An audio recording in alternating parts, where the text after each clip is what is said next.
Welcome to As I Live and Grieve, a podcast that tells the truth about how hard this is. We're glad you joined us today. We know how hard it is to lose someone you love and how well-intentioned friends and family try so hard to comfort us. We created this podcast to provide you with comfort, knowledge, and support. We are grief advocates, not professionals, not licensed therapists. We are you. Hi, everyone, and welcome back again to As I Live and Grieve. I'm so excited today for a couple of reasons. The very, very first reason is that guess who's back? Stephanie's back. I have missed her so much in these last months as she has been settling into her new home, and actually a home that she has welcomed me into as well. So, Stephanie, so happy to have you back with me. You're my right hand. Yes, Thanks. I still have heard all of the episodes, though, that I've missed because I was editing, so... That's right. That's right. Yes, I'm back. Well, so happy. And with us today is Dr. Heather Browne. That's the other reason I'm very excited, because I think you're going to find her a fascinating guest on our podcast. So welcome, Dr. Heather Browne. Thank you for having me, ladies. Thank you for having the audience. Absolutely. Before we get started with our general questions, would you just give our listeners a little bit of your background, please? Sure. So I'm a psychotherapist in Orange County, and my specialization is grief and loss and couples communication and intimacy. Real quick snippet. My mom was a paranoid schizophrenic who killed herself when I was 16. And that was my first really hard loss. I'd lost grandparents before then, but mom was tragic. And then I had a miscarriage between my two children. And then I'm a widow. So I've actually walked through some of those paths that we do most go through, but a little early. And I have a great love and desire to help people honor what they need to do in their process of grief, and support them on that journey. Yeah, seems we have some parallels in our life. Loss of an infant or a miscarriage is very, very difficult. And for me personally, the loss of my spouse is probably the hardest thing I've ever gone through. And also the most recent. It's coming up on 5 years now, in fact. I'm 8. I'm 8. And Okay. I think the part for me that was really hard, and I'm sure that you will resonate with this, being a mom and being madly in love with your daughter. It was the first time that I 100% realized there was nothing I could do to take away my children's pain. Right. And that just devastated me. I could love them as much as I could love them and more, but they had to go through that horrific walk in the way that they needed to. And that is, as a parent, is hard. Absolutely. Tom was a stepfather and a step-grandfather to her two boys, but there still were a lot of feelings. I think especially with the boys, it may have hit them harder than I anticipated, at least. I guess they were a lot closer to Tom than I really realized. Well, he was around their whole life. So, Yeah. I mean, it's what they've known. And even though he was in my life a shorter period of time, I think it felt longer. So in a good way. No, I don't mean that in a bad way. It felt longer because I think he accepted how I wanted our step relationship to be. And that was it. And how beautiful that is that he stepped into that really important role and embodied it in such a beautiful way, and for your boys as well. Right. I'm so glad you had him for as long as you had it, and I'm so sorry you didn't get to have him longer. That's the downside. The upside, of course, is that I consider myself fortunate and blessed, although it wasn't without a lot of hard work, that I was able to redefine my life into something that now I'm probably happier than I've been maybe in my entire life. That's beautiful. I really feel like I'm in a good place. Well, and he's a big part of that. Absolutely. And that's so beautiful to honor that though you're not here to walk this part of the journey with me physically, that I wouldn't be here without what you had helped create within me. And even the death itself I mean, in a Yes. way, Yes. that cultivated this desire that you have, and how beautiful that comes from love. Absolutely. Absolutely. One of my favorite quotes, and I probably mention it far too many times on the podcast. I think it's by Jamie Anderson. And the last part of the quote, and this was my mind-blowing moment in my grief, was that grief is love with no place to go. Oh, I'm going to write that down. That is beautiful. And I thought that was, for me anyway, the perfect definition of why it hurt so much. I have someone to send this to. Jamie Anderson. Yeah, I can send you the whole quote. It's just a very short paragraph, but love it. That's the last phrase, and that for me, and it goes through my mind constantly. And so then, isn't that what this part of that journey is about? Absolutely. To find a landing of love somehow within that part of the journey that has not yet found its fruition. Exactly. Yep, exactly. And I mean, I like to think I turned a lot of that love into rebuilding myself. And maybe that's one of the reasons I am who I am, is because I'm a lot happier with myself. When you're rebuilding others, you're helping others rebuild themselves now too. Yeah. So today I want to talk about death in general, and the fact that death is natural. It's inevitable. It's a part of living. It's just going to happen to every single one of us. Why then is it so hard for people to wrap their heads around it? Why then are we so devastated when it happens? Well, I think for a lot of reasons. And of course, everything is very personal in everyone's situation. But in American culture, I don't think we really talk that much about death.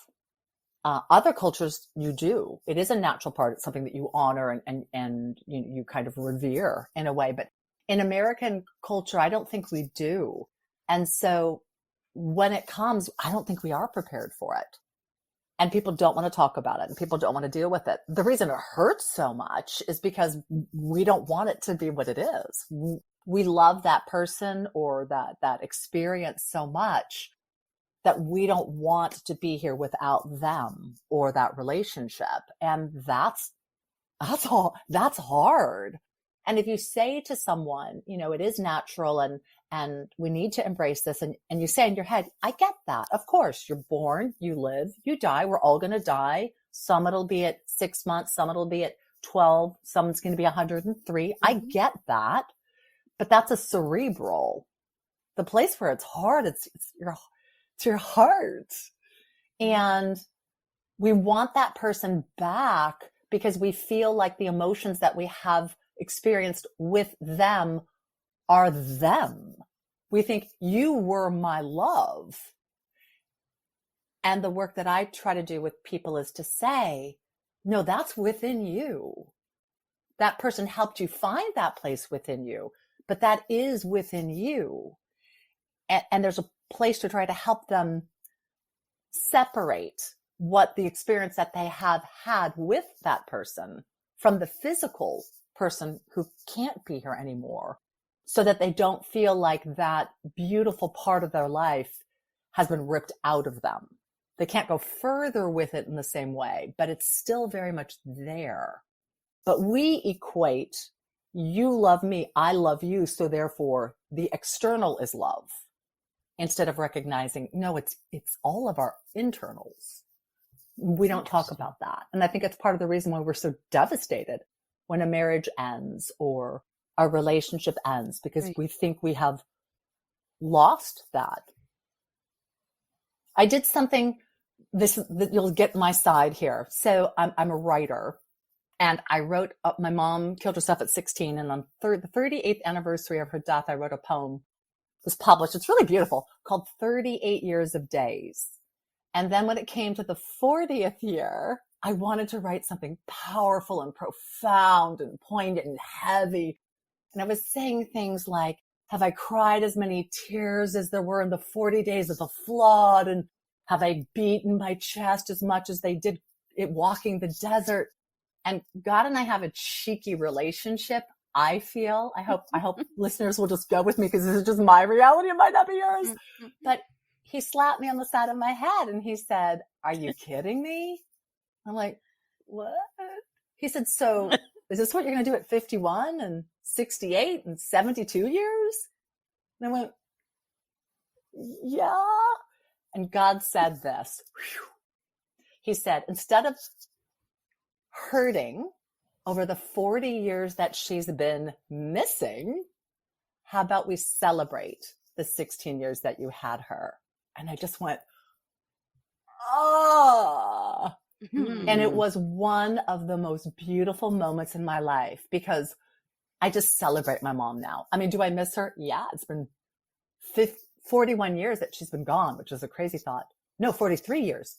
Now I'm even losing track of time because I remember more so how long I had her. Sure. Isn't that a blessing? Sure. But it's that place of trying to help yourself get to the celebration of who they were and what you had and who they were within you and who you can continue to be. It's hard to get there. It took me 40 years. That sounds a lot like, well, I used to work in the Department of Psychiatry at a hospital in the administration area. And one of the words that I really hadn't heard much until I started working there, and I know you will love it because I saw it on your website, is the word reframe. And the other really, really popular trending word you see all the time now is mindset. Yes. So it sounds to me like what you were just telling us was a point in your life where you were challenged by God to reframe the situation, to change your mindset. Your quote shows that brilliantly. Grief is love with no place to go. Right. So when you say that, you flip it. It flips it. And that's the whole key to reframing. I can look at the grief, which you need to, but I also can look at the love. And which is the one that's going to best serve me, help me right now? Do I need to release this hurt? A lot of times it's going to be yes. Or do I need to connect with the love? And that's the place where a lot of us don't ever come back to. You've got to do, in my opinion, a tremendous amount of hellacious loss following a death. Maybe you don't for many, but for a deep relationship you do. But there is a place where it's really important to start tapping back into the love, because otherwise you really don't honor the person who has passed over. They haven't left for you to be destroyed. They haven't left for you to stay in hurt forever. They do want you to take in all the goodness of who they were and what you cultivated in yourself, and to let that live beyond. I mean, that's their legacy. And so reframing it's what I do all the time. I'm actually called the reframe queen in Orange County because I do that. I'll say, well, let's look at the other side. Or how about we tweak this? Because everything is both. You need darkness to know there's light. You need grief to know there's love. You need both sides because both sides create the other. Everything is either the having of or the absence of. It's one or the two. And so it depends which one you want to step into. And you need to do both. You need to do both. You need to find a way to carry your grief with you. I accept the fact that I will grieve the loss of my husband, my mother, my father, and an infant son, and grandparents way back when I was little that I never really knew. I will grieve for the rest of my life. Amen, sister. Because people say that to me with I can't let it hold me down. No. So since you're the reframe queen of Orange County, let's spread it out a little now. We'll just distribute it out to the masses. You're the reframe queen. What tips can you give people who are at that point? Or how do they recognize when it's time to start thinking of reframing? Well, when you start to realize that you're going into those deep, heavy places and you're not finding any release, or you're not coming out in any kind of freedom, lighter, or I found this peace. An example would be, if you feel like you need to explore, this is so hard and I miss you so much, and you purge all of that and then come to, okay, so what do I do now? I need to call my friend, or I need to go to a therapist. There is to be an answer, a new place to go that comes out of that exploration. If you're going through it like I was, 40 years, have I cried as many tears? There was no benefit to that. And thank God that he made that really, really clear. But in the beginning, you're going to be feeling everywhere and everything. And there's just a purging.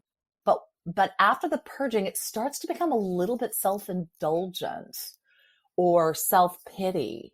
And if you find yourself, and I'm speaking to myself, when I find myself going there because I feel badly for my situation, walking around and seeing somebody with a husband or being hugged or kissed, and I start to go into, why can't that be me? And why don't I have that?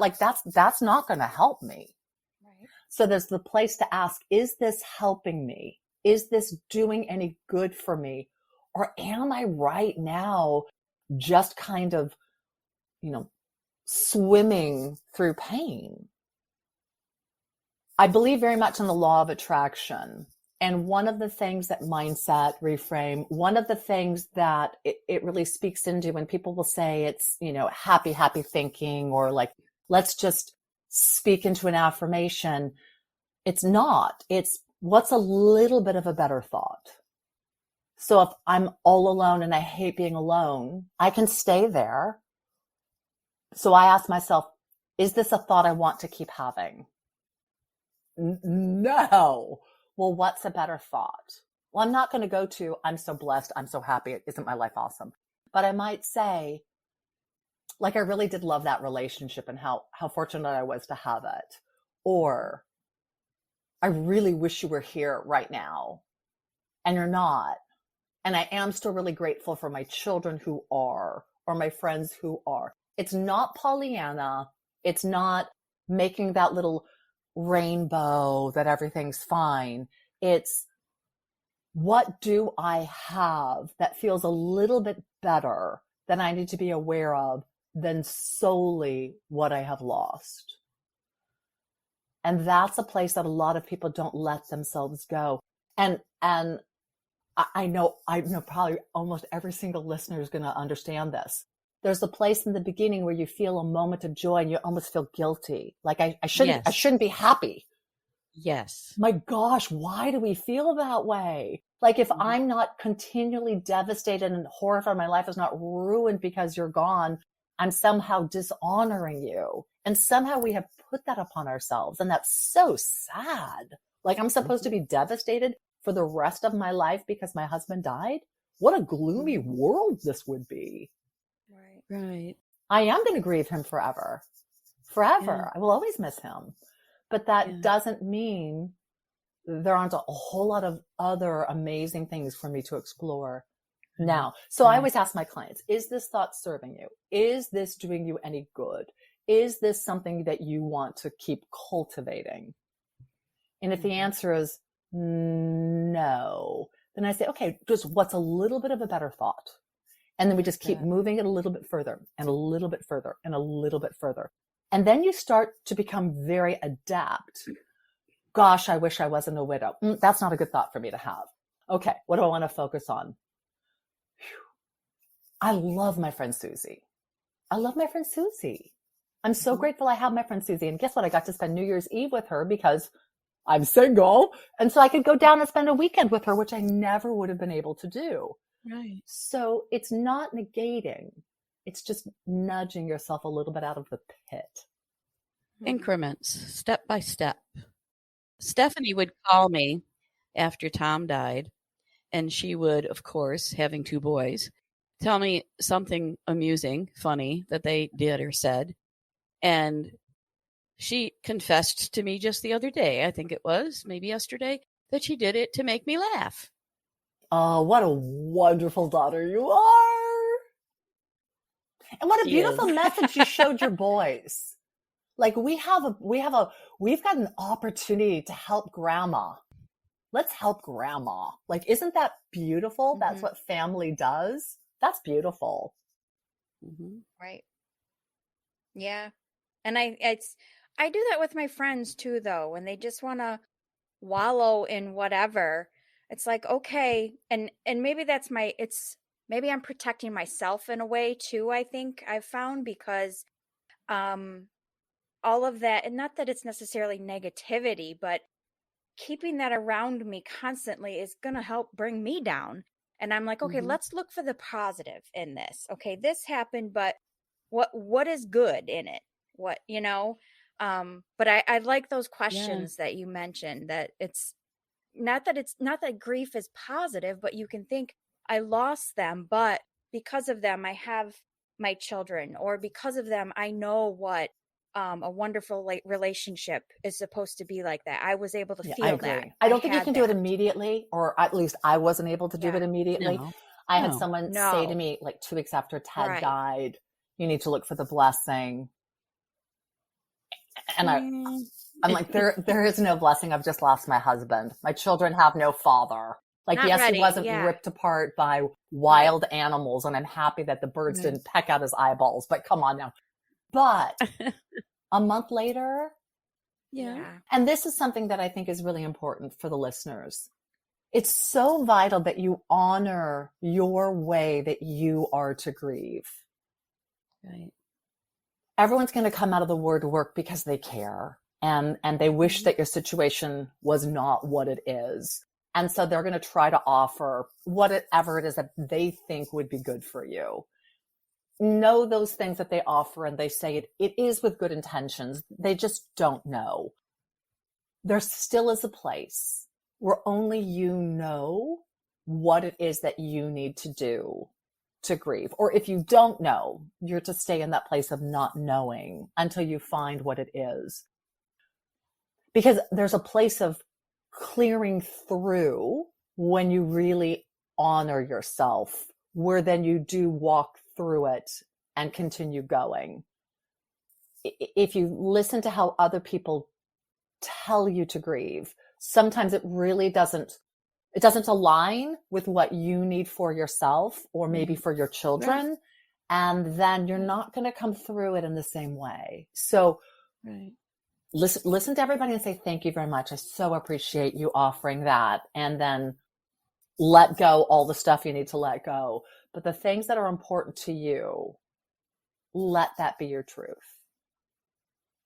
Right. We feel there's a right way to grieve. You're the author of that narrative.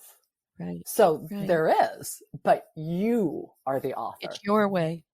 100%. It's your way. Yeah. Yeah. And I think everybody individually can choose what parts, pieces, memories, images, sounds they want to bring with them for the rest of their life. I know, and I tell this a lot too. I can look at a jar of hot sauce and smile and laugh, because Tom was a hot sauce snob almost, that every place we went that he saw a jar of hot sauce. I would say collector. All right. He was a collector. But if he saw a brand of hot sauce that he had not yet seen or tasted, he had to have it. And on many occasions, we traveled to the Caribbean, and he brought back an entire duffel bag of hot sauces. Wow. And they sat on the shelf. He never opened them. And actually, they made a nice little collection on the shelf. It was very artistic for a period of time. So in the family, anyone that knows Tom knows that you see hot sauce, you think of Tom. And how beautiful that is when you have those memories. My husband was a baseball coach and a teacher, and just 3 weeks ago, I had to put down our dog. She was 17. It was 100% time. My daughter, much like your beautiful daughter, didn't want me to go through it alone. So she came to be with me. And as we're walking into the vet, I said, Ted, be here with us. We go into the room and there's an angel's baseball blanket on the floor. Oh my goodness. Which is what she's to lie to rest in. Uh-huh. Bawling. Uh-huh. His favorite team. I saw the World Series with him. Oh, wow. And so as beautiful Trinity, was passing over, Sienna and I took the blanket, wrapped her up in it, and I said, sleep in your daddy's arms. He's got you right now, baby girl. He's holding you right now. Memory. And we just went, oh. But how did that happen? I mean, come on. And so we walk out and we're like, oh my gosh, we are so loved by the universe. We're so loved by Ted. We're so loved by the vet. And then we go outside and Sienna and I just lose it completely. And this woman who had this white halo of hair, this massive white halo, she's wearing this huge white sweater, comes and envelops us in her arms and starts hugging us, saying, I'm so sorry. I'm so sorry. Sienna and I like look up from our devastation. It's like this angel woman who's come from nowhere. We're like, what's going on? Angel. She was an angel. Trinity went to rest on the angels. Like, when you open yourself up, for me, this is a place where the grief has been that bridge of not losing the love. Is I fully believe, and this is just my belief once again, so I don't want in any way to tell anybody that this is truth for anyone but me. But I do know for me and the people I work with, that when you allow yourself to receive in whatever way it wants to come through energetically, in whatever way it wants to come through, angels among us, gifts from the universe, hot sauce, showing up on a shelf you didn't know. There are gifts and blessings that go beyond. I heard of a story where a man was dying and he knew he was dying, and he arranged with a florist for flowers to be sent to his bride for her birthday, anniversary, and Valentine's Day. After he was gone. Forever. Like he gave them, gave them whatever amount of money. I don't know, $100,000 or whatever. Yeah. She was elderly. And I think he said, just use this. Keep sending them. Keep, and whatever's left, give it to my kids, or whatever's left, give it to somebody else. But she received flowers from him and he wrote the notes. And I thought, dear Lord, if I know I'm going to go, I'm going to do something like that. So I had a client who was going to be leaving this world with cancer. And she had twin little girls who were 2 and a 4-year-old boy. And we did that. We had her write letters through their 18 birthdays, through their first love, through marriage, for the first grandchild. And they'll be handed out into their lives throughout. And I think, how beautiful. Wow. How beautiful. There's ways for us to be bridges. Goosebumps and tears, certainly. Yeah. There's so many ways for us to love. Yeah. Beautiful, beautiful. Well, Stephanie, guess what time it is? That went fast. It goes so fast with our podcast. It does. Which usually means one thing. It usually means one thing, is that you'll have to come back. I'd love That's to. usually what it means. I'd love to. Right. So before we sign off, before we wrap things up, I would like to offer you a few moments to speak directly to our listeners without us asking any questions. Let them know what services you offer, what you might be able to do to help them, or answer any questions they might have. Go right ahead. I appreciate that. So, you sweet listeners, we're all walking our own part of this journey. And to me, the beauty is where we can offer love to one another and offer our expression of what we know. So if anything that I've said has resonated with you, bless you, and just take it in. If anything I've said doesn't resonate with you, please throw it away, because it's not for you. And that's so good to know. But if there's anything more that you would like to engage with me, of course, I'd be honored. My website is Dr. Heather Browne. So it's www.DrHeatherBrowne.com. And I have lots of services. I can do therapy in California. I do coaching throughout the US and internationally, one-on-one. I have a newsletter. I do Zoom workshops. I have a book that will be coming out in the beginning of 24. So there's lots of things. So anything that you'd like, I have a blog, go to my website. All my social media is on there. I'm on TikTok. I'm on YouTube. There's lots of ways to reach me because I'm just trying to offer love, joy, a whole bunch of reframing, and some tenderness to the world as it wants it. That's beautiful. So listeners, if you want to get in touch with Dr. Heather Browne, you have no excuse not to, because you heard the contact information here, but it will also be in the podcast episode notes and on our website. So it will be available there as well. Okay, I guess we have to do it. Every time we have to remind our listeners to please take care of yourselves. Grief is difficult. It's devastating. It can decimate you to your core. So try to practice self-care, even in the smallest way that you can. And if you know someone who's grieving, try to help them with this, because if you've grieved, you know it's hardest to look within yourself and pull yourself up and take care of yourself. You just lose that desire, I guess. So self-care is critical. Got to do it. Put it on the list. It's mandatory if you're grieving. Other than that, listeners, I do hope that you found something in today's podcast that has helped you. And we also hope, beyond our fondest dreams, that you come back again next week as we all continue to live and grieve. Thank you so much for listening with us today.